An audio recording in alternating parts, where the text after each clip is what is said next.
apakah hasil pemilu itu sah, maka ada di MK. Itu Undang-Undang Dasar 45. Ya, soal dalil itu mau dibawa ke soal angket, saya punya keyakinan itu inkonstitusional. Ya. Apa itu dasarnya? Inkonstitusional.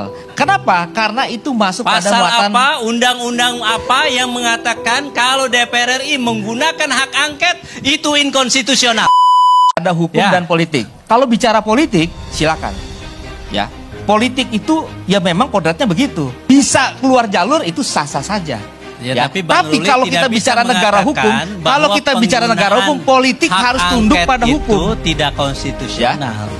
Jadi penggunaan hak angket oleh DPR RI saat ini untuk melakukan penyelidikan terhadap potensi pelanggaran dalam penyaluran bansos oleh eksekutif oleh rezim, maka itu adalah hak konstitusional DPR RI untuk melakukan penyelidikan terhadap eksekutif. Di mana salahnya? Apa pasal dan undang-undang yang melarang DPR RI untuk melakukan penyelidikan terhadap eksekutif yang melakukan pelanggaran terhadap undang-undang? Begini, itu persoalannya. Bukan. Jadi ini saya dari tadi melihat logika berpikir Bang Ruli soal ini, pemilu. Seakan-akan kami ini tidak paham undang-undang. Jadi seakan-akan hanya abang yang ngerti tata negara.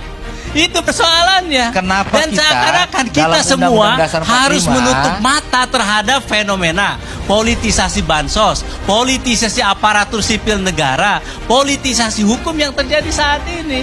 Banyaknya laporan yang dilakukan oleh para paslon terhadap Bawaslu tidak diproses secara hukum. Jadi kalau abang melihat hanya merli sebagai aturan, tidak melihat bagaimana prakteknya, bahwa ketika kami ratusan laporan dari berbagai daerah tetapi tidak diproses oleh hukum, di mana rasa keadilan itu, Bang?